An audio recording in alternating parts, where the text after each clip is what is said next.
오늘 함께 나눌 말씀은 요한복음 20장 24절로 29절 말씀입니다. 나의 주, 나의 하나님이라고 하는 제목으로 같이 말씀 나누도록 하겠습니다. 지금 저는 3주간 계속 이 부활절 설교를 하고 있습니다. 예수 그리스도께서 부활하신 사건과 그 부활하신 사건을 경험한 사람들의 이야기, 그리고 특별히 이 부활의 사실에 대하여 믿지 못했던 도마가 이제 예수님을 믿게 되어지는 이 사건을 이 3주간에 걸쳐서 지금 다루고 있습니다. 왜 부활절이 지나갔는데 계속 부활절 이야기를 하느냐라고 물어보시는 분도 있을 것 같습니다. 왜냐하면 실제로 부활절 절기는 지났지만 우리들의 마음에 부활절이 오지 않는 것 같은 그런 어려움과 좌절과 낙심이라고 하는 것들이 많이 있는 시기를 통과하고 있기 때문입니다. 이 부활에 대해서 같이 생각하고 고민하면서 과연 이 부활을 믿는 사람들은 이런 시기를 어떻게 살아야 하는지를 조금 더 세분화해가지고 깊이 들어가서 살펴보려고 이 말씀을 여러분과 나누게 되었습니다.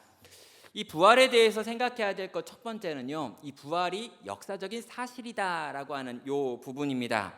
예수님께서 부활하셨다라고 하는 것을 우리는 믿고 있습니다. 또 이 부활의 역사성이 어떠한지, 빈무덤이 어떠한지, 그리고 이 부활의 증인들의 삶을 통해서 우리는 부활이 확실한 사실이다라고 하는 것에 대하여 여러 번 저는 말씀을 통해서 여러분과 나눴습니다. 오늘 제가 여러분에게 이 부활을 이야기하려고 하는 것은 조금 더 이 부활의 역사성을 넘어서 이 부활이 어떤 의미를 가지고 있는지를 조금 더 살펴보려고 하는 것이죠. 부활이 있었느냐 없었느냐의 문제가 아니라 그 부활이 우리에게 어떤 의미가 있는가, 이 부활을 믿는 사람들, 이 부활을 믿는 교회는 이 세상 속에서 어떻게 살아내야 할지에 대해서 같이 한번 공부하고 싶은 것입니다. 그리고 오늘 그 예수님의 제자 중에 하나였던 도마의 이야기를 같이 살펴보려는 것이죠. 오늘 본문의 주인공은 도마입니다. 많은 사람들이 이 도마와 관련된 이야기를 보면서 이 도마 앞에다가 이런 수식을 붙이죠. 의심 많은 도마라고 하는 것입니다. 그냥 도마는 도마라고 불려진 적이 없습니다. 그냥 도마라고 불렀다가는 이 부엌에서 사용하는 도마를 떠올릴까봐 대부분의 사람들은 그 앞에다 뭔가를 붙이죠. 의심 많다라고 하는 것입니다. 그리고 오늘 본문에 보면 도마의 의심의 내용이 나와 있지요. 저는 이전에 이 도마를 가지고 설교한 적이 있습니다. 그리고 이 도마가 너무너무 저랑 닮았다라고 하는 말씀도 드렸죠. 제가 21살 때 저의 이메일 주소를 만들어야 됐는데 그때 만들었던 저의 이메일 주소가 바로 도마를 의미하는 토마스였습니다. 그런데 이 토마스를 딱 쓰고 이메일을 딱 입력을 했더니 누군가 이미 그걸 쓰고 있다는 거예요. 그래가지고 어쩔 수 없이 그 앞에다 LI라고 하는 작다라고 하는 의미를 넣어가지고 리토마스라고 하는 아이디를 만들었습니다. 그리고 이제까지 저는 계속해서 그 아이디를 사용하고 있죠. 자, 이 도마를 너무너무 좋아하는데 이 도마에 대해서 제가 했던 설교의 제목이 뭐냐면 냉정과 열정 사이라고 하는 제목이었습니다. 일본 소설 제목이기도 하지요. 정말 의심이 많은 건 맞습니다. 진지하게 숙고하고 고민하는 사람이었습니다. 그러나 정말 하나님께서, 정말 자기가 믿는 이 선생님께서 죽음의 자리로 간다라고 말할 때 도마는 내가 주님과 함께 죽으러 가겠다라고 말하며 이 제자 공동체를 끌고 함께 따라가기를 결단한 적이 있었던 제자입니다. 무언가 모르면 참고 있는 스타일이 아닙니다. 어떻게든 내가 모르는 그 내용을 알아야 된다라고 생각했던 제자였고요. 그리고 마지막까지도 이 제자들이 다 예수님의 부활을 봤다, 내가 믿는다라고 말해도 나는 굳이 꼭 봐야지만 믿겠다라고 주장했던 사람도 바로 도마였습니다. 자, 이 도마에 대해서는 잘 정리된 조영민 목사의 설교가 있기 때문에 오늘 세부적으로 다루지는 않도록 하겠습니다. 그런데 오늘 제가 다루고 싶은 건 뭐냐면요, 이 도마가 하는 고백, 그리고 이 고백이 도대체 뭐길래 이 고백이 끝난 다음에 예수님께서는 이 고백 그대로 행하여 주시고 이 고백을 했던 도마가 나의 주님입니다, 나의 하나님입니다 라고 고백하면서 자기의 생 전체를 그 그리스도를 위해 살 수 있었는가라고 하는 그 고백과 그 고백의 의미를 조금 더 깊이 들어가서 살펴보려는 것이죠. 간단하게 도마의 성품을 이 아더 핑크라고 하는 신학자가 정리한 부분이 있습니다. 그는 도마의 성품을 4가지로 정리하는데요. 첫째는 도마는 부정적인 성향을 가진 사람이다 라고 정리합니다. 제자들 중에 누구도 말하지 못하는 상황에서 정말 이것이 죽을 수 있는 상황이다 라고 하는 걸 말했던 사람이 도마였기 때문이죠. 또 도마는 열정적인 사람이다라고 이야기합니다. 그가 죽음의 길인 줄 알면서도 예수님이 가자고 하니까 따라가자라고 말하는 걸 보면 그는 열정이 있다는 거죠. 또 그는 용기 있는 사람이라고 합니다. 왜 그렇습니까? 주와 함께라면 죽음의 길도 갈 수 있다라고 지금 주장했기 때문이죠. 또 그는 예수님을 사랑하는 사람이었습니다. 주님과 함께라면 죽음의 길도 마다하지 않는 건 그가 예수님을 사랑했기 때문이다라고 아담 핑크는 정리하는 것이죠. 저는 이 신학자가 정리하고 있는 이 한 문장을 가지고 4가지 성품을 찾아내는 방식 자체에는 동의하지 않습니다. 그러나 이 한 문장 속에 이 도마의 많은 것들이 담겨 있다라고 하는 생각은 하는 것이죠. 도마는 사물을 바라볼 때 긍정적인 부분보다 부정적인 부분들이 더 잘 보이는 사람이었습니다. 그리고 이 부정적인 것이 있다 할지라도 내가 사랑하는 내 주님이 간다고 하면 그러면 나도 가겠다라고 하는 사람이 도마였다는 거죠. 냉정한 사람입니다. 그러나 열정이 가득한 사람이었던 거예요. 그리고 저는 그런 도마를 좋아합니다. 복음서에 등장하는 도마와 관련된 2번째 이야기는 이 요한복음 14장 5절에 나와 있는 내용입니다. 여기에 보면은요, 예수님께서 지금 내가 이제 고난을 당할 것이고 어디론가를 갈 것이고 너희 중에 그 누구도 나를 따라올 자가 없다라고 이야기했더니 도마가 물어봅니다. 도대체 당신 어디로 가시려고 합니까? 라고 물어보는 거죠. 여러분, 제자들은요 뭘 몰라도 질문하지 않습니다. 제자들은 분위기를 봐가지고 예수님이 뭔가 심오한 이야기를 하니까 그런 이야기는 난 잘 모르겠고 어디로 가는지 난 관심이 없고 라고 하는 반응을 보여요. 그런데 도마는 굳이 아버지께로 가신다는데 도대체 아버지께로 간다는 게 무슨 말입니까? 라고 질문을 하더라는 것이죠. 여러분, 이 도마는요 무언가 궁금한 그 내용을 밝혀내야 되는 사람인 것입니다. 진실이라고 하는 게 있는데 이 진실과 직면할 용기가 있다는 거죠. 내가 모르는 걸 인정하고요, 내가 정말 알고 싶은 그 마음을 표현하는 사람이 바로 도마였던 것입니다. 두렵지만 도마는 진실 앞에 서고 싶어 했던 사람입니다. 그 진실이 나에게 고통이라 할지라도 용기 있게 그 길을 걸어가고 싶었던 사람이 바로 도마인 것이죠. 자, 우리는 의심 많은 도마라고 말하면서 늘 도마를 부정적으로 생각을 했는데요. 도마가 요한복음 11장과 14장에서 보여주고 있는 요 내용을 보면 도마에게 의심이라고 하는 요소가 분명히 있습니다. 그는 근심을 많이 하는 사람인 것도 맞습니다. 그러나 그의 마음 가운데 그 근심은 주님을 향한 근심이고 주님을 따라가고 싶었던 근심이었다라고 하는 것을 곳곳을 통해서 살펴보게 되는 것이죠. 완벽할 수 없습니다. 완벽한 사람은 아닙니다. 그런데 이 도마는요, 오늘 이 부활하신 주님을 만난 이후에 그의 삶 전체를 그 주님을 위해 내어드리는 방식으로 헌신했고요. 도대체 이 도마가 어떻게 주님을 향하여 온전한 헌신을 올려드릴 수 있는 제자가 되었는지를 오늘 본문의 이 고백은 보여준다는 것이죠. 자, 본문 가운데 들어가서 24절과 25절에 있는 내용을 제가 보겠습니다. 12제자 중에 하나로서 디드모라 불리는 도마는 예수께서 오셨을 때 함께 있지 아니한지라. 다른 제자들이 그에게 이르되 우리가 주를 보았노라 하니 도마가 이르되 내가 그의 손에 못자국을 보며 내 손가락을 그 못자국에 넣으며 내 손을 그의 옆구리에 넣어보지 않고는 믿지 아니하겠노라 하니라 라고 말하고 있습니다. 예수님께서 부활한 몸으로 제자들의 은신처에 왔을 때 하필 도마는 그 자리에 있지 않았습니다. 여러분, 이 부분에 대해서도 여러 가지 해석이 있습니다. 도마가 성격이 안 좋아가지고 다른 제자들과 안 친해서 거기 없었다라고 하는 분도 있고요. 또 도마가 아주 냉정한 사람이었기 때문에 자기의 마음 가운데 있는 이 복잡한 주님의 죽으심을 본 다음에 생긴 그 복잡한 마음을 좀 정리하고 해석하기 위하여 따로 떨어진 곳에서 시간을 보낸 것이다 라고 설명하는 분도 있습니다. 아무튼 대부분 상상력에 의지한 것이기 때문에 별로 가져올 만한 해석은 없는 것 같습니다. 아무튼 예수님은 부활하셨고 그 부활하신 예수님께서 제자들이 모여있는 그 은신처 가운데 짜잔 하고 나타난 것이지요. 그리고 이 모든 제자들, 도마를 제외한 제자들은 부활하신 예수님을 만나게 되었습니다. 자, 그런데 막상 그렇게 만난 다음에 그 제자들이 모여있는 곳에 도마가 돌아갔더니 이 모든 제자들이 도마를 둘러싸고 예수님이 부활했다고 이야기를 하며 부활하신 예수님을 믿을 것을 요구한 것이죠. 그때 도마는 도무지 나는 예수님을 믿을 수가 없다, 도무지 나는 예수님의 부활을 믿을 수가 없어 라고 하는 말을 25절에 이렇게 표현한 것입니다.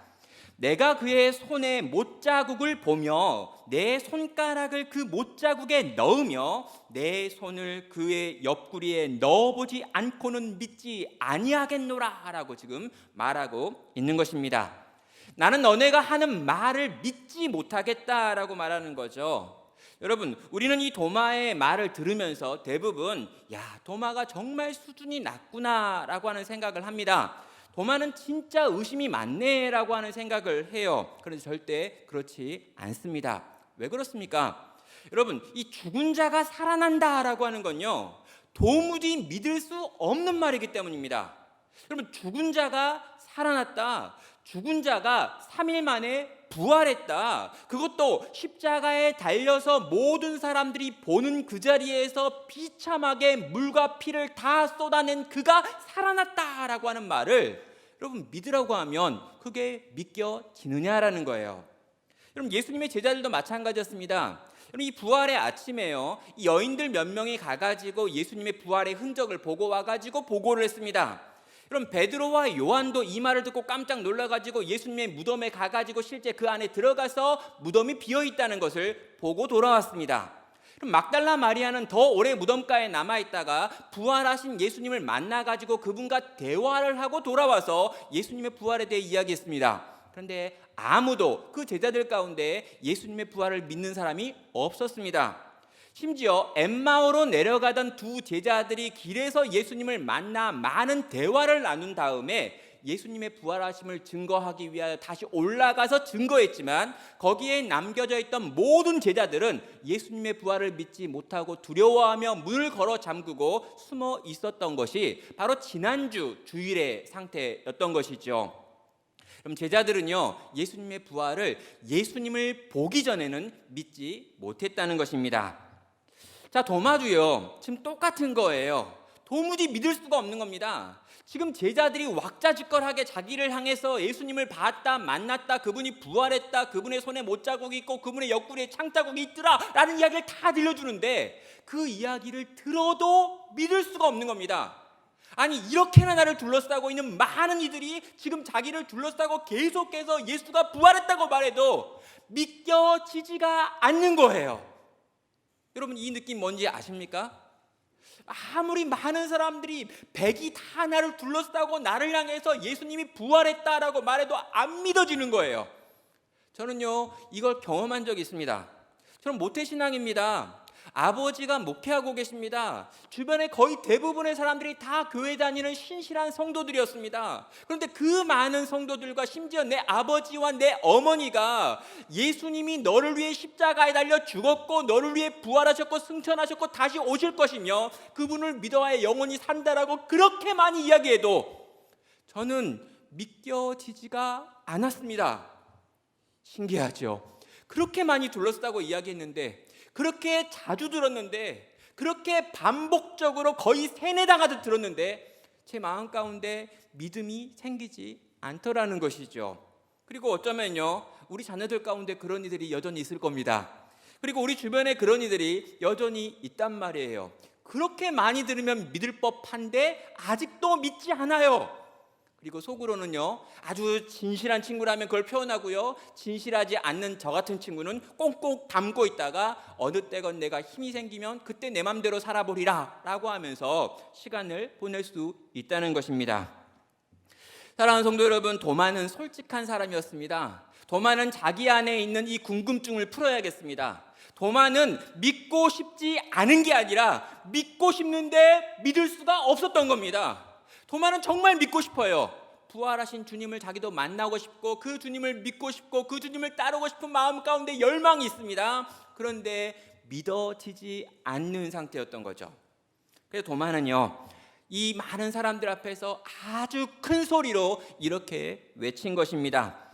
예수님의 손에 있는 못자국을 내가 보고 예수님의 옆구리에 있는 창자국을 내가 보고, 아니 한술 더 떠서 내 손으로 그 안에 집어넣어 보기 전에는 나는 예수님을 믿을 수가 없어. 부활하신 예수님을, 정말 부활했다는 걸 믿을 수가 없는 사람이야. 이게 도마의 마음인 것입니다.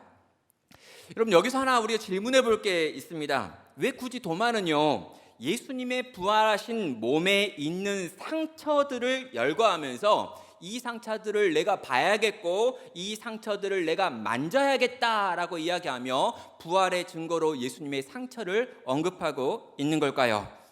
그럼 도마가 생각하기에도 예수님을 내가 알아볼 만한 방법이 없는 겁니다.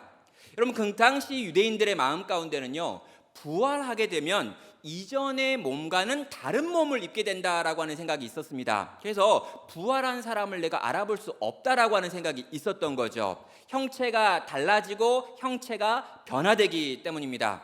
그럼 이 고민은요, 우리도 동일하게 고민할 수 있는 것입니다. 왜 그렇습니까? 여기 계신 분들 중에 연세가 많으신 분들이 계세요. 근데 여러분, 부활을 했는데 지금 그 연세로 부활한다 그러면 갑자기 여러분 기분이 나빠지잖아요. 그렇습니까? 지금 내가 나이가 80이고 내 나이가 90인데 90살 나이로 부활해가지고 천국에서도 지팡이를 짚으면 굉장히 억울하잖아요. 그러면 부활하면은요, 지금 우리가 가지고 있는 몸과 다른 몸을 입게 됩니다. 분명 연속성이 있습니다. 그러나 완전히 달라진 어떤 부분이 있다는 거죠. 그럼 도마도요, 이 부활하셨다고 하는데 예수님이 정말 부활하셨다면 내가 이전에 알고 있는 예수님과는 다를 거라는 생각이 있는 거예요. 여러분, 그 도마가 하는 선택이 뭐냐면, 그렇다면 나도 너네가 봤다고 하는 예수님의 상처 자국, 그 손에 있는 못 자국과 그 옆구리에 있는 창 자국을 통해서 정확한 그 예수님을 만나가지고 그 예수님을 보고 그분을 믿겠다라고 지금 말씀하고 있는 것입니다. 그럼 도마는요, 진짜 예수님을 만나고 싶은 거예요. 사람들이 만들어낸 예수님이 아니고, 누군가가 들려주는 예수님이 아니고, 누군가가 이미 해석한 예수님이 아니고, 진짜 예수님을 만나서 그 예수님께 엎드려 절하며 순종을 결단하고 싶은 마음이 도마의 마음 가운데 있었던 생각인 것입니다. 여러분, 예수님께서는요, 이 도마의 외침을 들으셨습니다. 그리고 한 주가 지난 다음에 제자들이 모여있고 그 가운데 도마도 있었을 때 그 제자들의 무리 가운데 도마 앞에 나타나셨지요.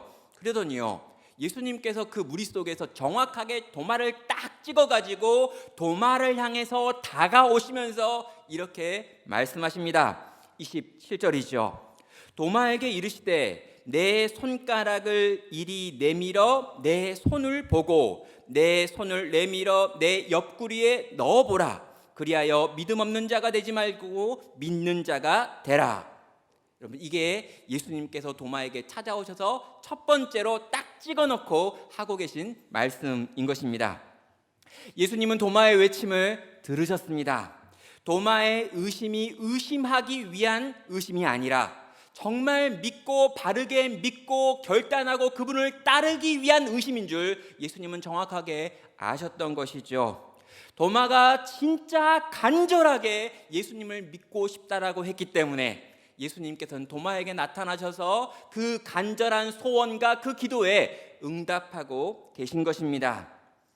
여러분, 도마는요, 정말 간절하게 제발 부활하신 예수님 좀 만나게 해달라고, 그리고 만나서 내가 당신을 믿게 해달라고 요구했습니다. 예수님은 그걸 들었고 그걸 기뻐하시고 그래서 도마의 인생 가운데 나타나신 것이지요. 그리고 도마가 구했던 그대로 이렇게 말씀하십니다.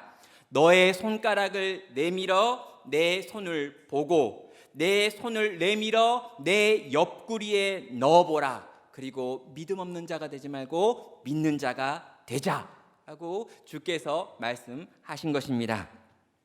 도마는 자기를 향해 다가오는 예수님을 봤습니다. 자신을 향해 다가오면서 못자국 난 손을 드시는 예수님을 보았지요. 그리고 예수님께서 옷을 헤쳐가지고 자기 옆구리에 구멍을 보여주시면서 여기에 손을 넣어보고 믿는 자가 되어야 한다라고 말씀하시는 소리를 듣습니다. 그리고 그 주님, 그 다가와 말씀하시는 주님 앞에 엎드려서 이렇게 찬양하고 있지요. 나의 주님이시요 나의 하나님이십니다. 요나가 실제 손을 가지고 예수님의 손을 만져보고 옆구리에 손을 넣어봤을까요? 저는 아니라고 생각합니다. 예수님이 다가오시면서 환한 얼굴로 그 구멍난 손과 옆구리를 보여주시며 다가올 때 이 도마는요, 자기의 마음 가운데 있는 의심이 한순간에 해결되는 것을 경험했다는 거예요. 그리고 그 앞에 엎드려서 나의 주님이십니다, 그리고 나의 하나님이십니다 라고 하는 이 세상에서 가장 아름다운 성도의 고백을 주께 올려드릴 수 있었던 것이죠. 사랑하는 성도 여러분, 여러분은 어떤 예수님을 만나기 원하십니까? 제가 지난주에도 이야기를 드렸던 것 같은데요, 천국에 가서 어떻게 우리는 예수님을 찾아야 되는 걸까요? 영화들을 우리가 꽤 잘못 본 게 많고요, 성화라고 그려진 그림들을 너무 잘못 본 게 많습니다. 그래서 천국 가가지고 머리가 금발에다가 눈이 파란색이고 하얀색 옷을 입고 빨간색 쇼를 거치면 다 예수님 줄 알아요. 그렇지 않습니다, 여러분. 우리가 너무너무 잘못 봐가지고요, 예수님에 대한 오해가 많아요. 그런데 여러분, 우린 천국에 가가지고요, 예수님의 얼굴이나 예수님의 풍채나 예수님의 목소리를 듣고 예수님을 알아볼 수 없을 것입니다. 예수님은 자기 자신을 위하여 초상화 하나 남겨놓은 게 없기 때문에 그분의 얼굴만 보고 그분을 찾을 수 있는 길은 없어요. 그런데요, 천국에 가가지고 우리는 예수님을 반드시 만날 겁니다. 왜 그럴까요? 우리가 찾기 전에 그분이 우리를 찾아오시기 때문입니다. 여러분, 내가 달려가가지고 그분께 안기기 전에 누군가가 우리를 향해 달려오시기 때문입니다. 그리고 달려오시는 그분은요, 손에 여전히 못자국이 있습니다. 달려오시는 그분은요, 그분의 품에 안겼을 때 느끼게 되는 건요, 그분의 옆구리에 여전히 구멍이 나 있다는 것이죠. 그분은 우리를 향해 구멍난 손을 흔드실 것입니다.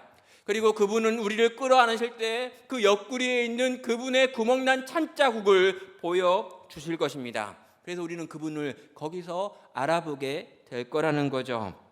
그리고요, 그 옆구리에 나 있는 창자국과 그 손에 있는 못자국을 보면서 우리는 그분께 감격할 것입니다. 왜 그렇습니까? 그 못자국과 그 창자국이 우리를 향한 당신의 사랑의 증거이기 때문입니다. 주님은 우리를 사랑하셨고 우리를 너무너무 위하셨으며 우리를 위하여 희생하신 분이십니다. 그리고 그 사랑과 그 희생의 증거가 그분의 손과 그분의 옆구리와 그분의 발에 있는 상처 자국들이라는 것이죠. 제가 이전에 새신자 이렇게 신방을 갔습니다. 그래서 새신자 신방을 가가지고 그 가정에서 이렇게 대화를 하는데 그 가정의 여러 가지 이야기를 듣던 중에 그 가정에 있는 아들 이야기를 하게 됐습니다. 근데 이 아들이 태어났는데 이 아들이 심한 아토피를 안고 태어난 거예요. 그럼 이 아토피가 너무 심해가지고 온 몸이 이렇게 짓무는 거, 피부가 이렇게 짓무는 걸 이렇게 경험했습니다. 이 젊은 부부가요, 이 아들을 치료하고 싶은 거예요. 그래서 어떡합니까? 이런 방법, 저런 방법, 저런 방법, 모든 좋다는 방법들을 다 동원해서 이 아들의 아토피를 치료하기 위해 애썼죠. 그런데 여러 가지 방법들을 동원했지만 이 아토피에 차도가 없었습니다. 그런데요, 그런 와중에 어떤 병원에 가가지고 듣는데 열을 내야 된다라고 하는 말을 듣게 돼요. 이게 맞는지 의학적으로 좋은 건지 저는 모르겠습니다. 아무튼 요 말을 듣고 이런저런 다른 방법이 안 통했기 때문에 이 열을 내야 된다라고 하는 방법을 써야겠다라고 생각을 합니다. 방법이 뭐였냐면요, 그 어린 갓난아이를 데리고 찜질방에 가서 그 찜질방에 있는 아주 더운 곳에서 매일 몇 시간씩 시간을 보내는 거여야 되는 거예요. 이 아버지가요, 이 아들을 치료하기 위해서 결단을 합니다. 그래가지고요, 이 아들을 데리고 퇴근하면 이 아들을 안고 찜질방에 가서 몇 시간씩 하루도 빠짐없이 1년여가 넘는 시간 동안 그럼 이 아이를 데리고 찜질방에서 시간을 보내요. 그럼 아기가요, 이 찜질방에 있는 거 얼마나 싫을까요? 울고 소리 지르고 떼쓰고 가기 싫다고 하고 뭐 난리였겠죠. 여러분, 이 아이를 꼭 껴안고 1년이 넘는 시간 동안 이 아이의 아토피 치료를 위해서 이 찜질방에 가는 수고를 합니다. 그런데요, 이 수고가 너무 힘든 것이어가지고요, 1년쯤 지났을 때 이 아버지의 검은 머리가 백발이 돼버렸습니다. 지금도 그분은 백발이에요. 나이가 젊은데. 여러분, 이 1년밖에 안 됐는데 검은 머리가 백발이 될 만큼 그 시간이 힘들었다는 거죠. 그리고 그 시간을 통해서 그 아이의 아토피가 치료됐습니다. 사랑하는 성도 여러분, 그 아들에게 그 아빠의 백발은 뭘 의미할까요? 그리고요, 그 아빠에게요, 자기 머리에 있는 이 백발은 어떤 걸 의미하겠느냐라고 저는 묻는 겁니다. 여러분, 아들은요, 이 백발을 볼 때마다 나를 위하여 그 큰 희생과 고통을 감당한 아버지의 사랑의 증거라고 보는 거고요. 여러분, 이 아버지도 자신의 거울 앞에 비춰져 있는 백발을 볼 때마다 아들을 향해 끝까지 포기 않고 사랑했던 자기의 열심과 수고의 훈장으로 그 백발을 보게 된다는 것입니다. 여러분, 이 일이 사랑하기 때문에 그 몸에 생긴 상처고 흔적인 것이죠. 저는 천국에 가면은요, 예수님을 만나면은요, 먼저 예수님의 손을 이렇게 만져볼 겁니다. 그리고 못자국 진짜 있는지 확인해 볼 거예요. 아니, 몰라서가 아니라 진짜 한번 확인해 보고 싶어요. 저는 천국에 가면은요, 예수님의 창자국 좀 만져도 되냐고 물어본 다음에 예수님이 괜찮다 그러면 요 창자국에 내 손 넣어볼 겁니다. 몰라서가 아니고요, 안 믿어서가 아니에요. 진짜로 예수님이 나를 위해 십자가에 달려 옆구리에 창이 구멍 났는지 정말 내 손으로 확인해 보고 싶은 마음이 제게 있기 때문입니다. 그리고요, 그 못자국 난 손과 그 구멍 난 옆구리에 손을 넣고 감사하다고 할 겁니다. 아니, 이제까지 내가 몰라서가 아니라, 아니, 이제까지 내가 그걸 잘 안 믿었다는 게 아니라 정말 못자국이 있군요. 정말 창자국을 갖고 계시는군요. 정말 나를 사랑하시는군요. 이 사랑하시는 것을 이렇게 지금 당신의 몸에 새겨놓으신 채 이 천국에서 당신은 거하고 계셨군요 라고 하는 걸 정말 찬양할 수 있을 거라는 것입니다. 주님은 나를 사랑하십니다. 정말 주님은 나를 위해 죽으셨습니다. 정말 주님은 나를 위해 부활하셨군요. 그 부활하신 주님이 내 삶을 여지껏 이제까지 지켜오셨고 여기까지 이렇게 인도해 주셨군요 라고 고백하며 그 못자국 난 손을 만지고 그 창자국 난 옆구리를 만질 것입니다. 사랑하는 성도 여러분, 우리가 만나고 싶은 예수님은 어떤 분이십니까? 여러분, 우리가 천국 가서 보고 싶은 그 예수님은 어떤 분이세요?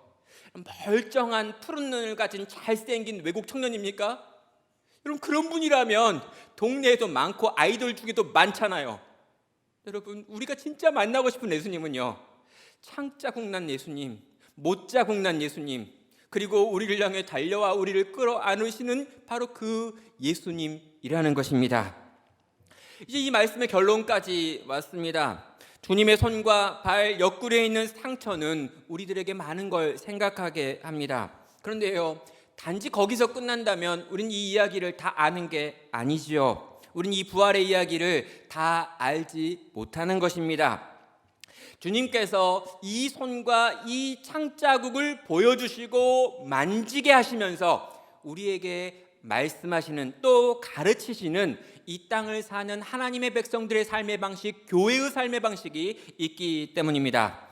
여러분, 예수님의 부활하신 몸에 상처가 있습니다. 그리고 이 상처는 천국에 가도 지워지지 않는 하나님 앞에서의 훈장이고 성도에게 대한 사랑의 징표가 되었습니다. 예수님은 이 상처를 지우지 않으십니다. 그리고요, 이 예수님의 몸에 있는 상처라고 하는 걸 떠올릴 때 우리가 또다시 떠올려야 되는 게 있습니다. 이 예수님의 몸이라고 하는 단어가 성경의 신약에서 또 다른 의미로 쓰여진다는 것이죠. 무엇입니까? 이 땅에 있는 교회가 그분의 몸이라고 하는 것입니다. 예배소서 1장 23절은 말합니다. 교회는 그의 몸이니 만물 안에서 만물을 충만하게 하시는 이의 충만함이니라. 고린도전서 12장 27절은 말합니다. 너희는 그리스도의 몸이요 지체의 각 부분이라. 무엇입니까? 그리스도의 몸이 교회라는 것입니다. 우리가 그리스도의 몸이라고 하는 것입니다. 상처를 안고 있는 그 그리스도의 몸, 못자국 난 그 몸, 그리고 창자국 난 그 몸, 그 몸이 이 땅에 있는 교회여야 하고, 교회는 그런 방식의 상처를 끊임없이 품고 있어야 된다는 걸 오늘 우리 본문은 말씀한다는 것이죠. 교회는 그리스도의 몸이고 우리가 그리스도의 몸입니다. 그렇다면 그리스도의 몸된 교회가 그리스도의 몸이라고 하는 증거는 뭐냐는 거예요. 여러분, 주님을 사랑하기 때문에 우리가 가지고 있는 상처들, 주님을 사랑하기 때문에 우리가 했던 수고들, 주님을 사랑하기 때문에 내가 본 손해들, 그 모든 것이 그리스도의 몸에 있는 상처이고 교회에게 세워져야 될, 심겨져야 될 상처들이라는 것입니다. 오늘날 교회는요, 상처받는 걸 너무 싫어합니다. 오늘날 이 땅의 교회는요, 너무 깔끔하고 너무 멋있어야 한다라고 생각합니다. 오늘날 많은 교회들은요, 멋진 건물을 짓고 잘 청소하고 깨끗한 옷을 입고 잘 만든 시스템을 만들어 놓고 모든 걸 다 갖춰야 된다라고 이야기합니다. 아무도 교회를 우습게 여기면 안 된다라고 이야기합니다. 교회는 늘 가장 좋은 것들이 모여 있어야 한다고 이야기합니다. 어쩌면요, 그리스도의 몸에 상처가 없어야 한다라고 말하는 것과 같다는 것이죠. 성도 여러분, 그렇지 않습니다. 그리스도의 몸된 교회가 정말 그리스도의 교회라고 하는 것을 증명하는 유일한 방식 역시 그리스도의 몸에 있었던 그 못자국과 창자국이라는 것이죠. 사랑하는 성도 여러분, 부활을 산다는 건 어떤 걸 의미합니까? 내 손에 상처가 있다는 것입니다. 내 옆구리에 상처가 있다는 것입니다.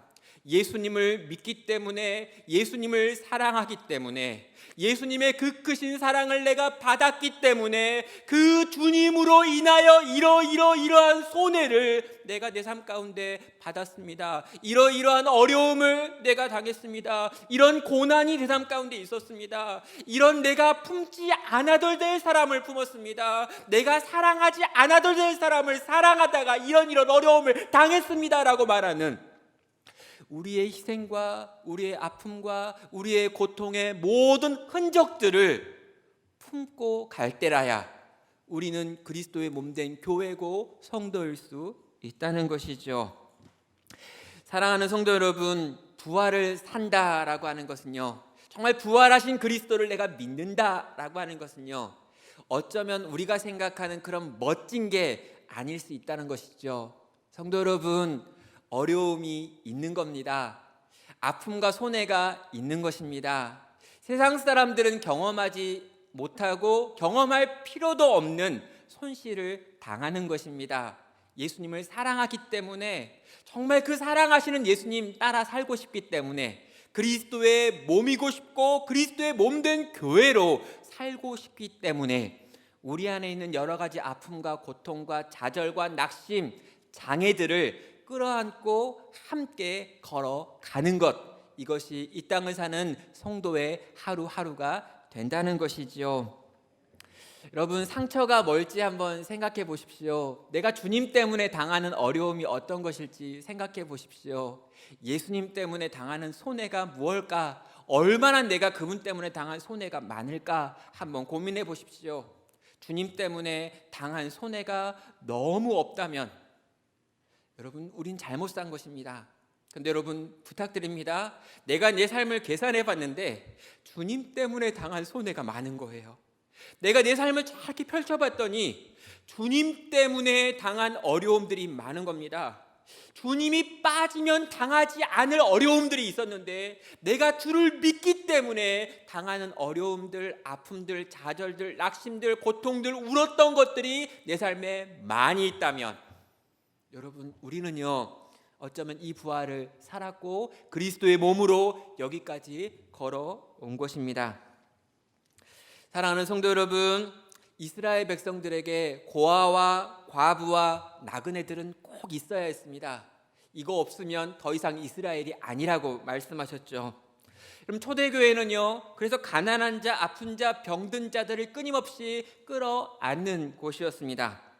동일하게 오늘날 이 시대 이 땅의 교회도, 또 우리 나눔교회도 가난한 자, 상한 자, 병든 자, 약한 자, 무능한 자, 이혼한 자, 정신적으로 아픈 자, 전과가 있는 자, 재수생과 취준생들, 세상에서는 별로 박수받지 못하는 그 모든 이들을 끌어안고 함께 걸어가야 한다는 것입니다.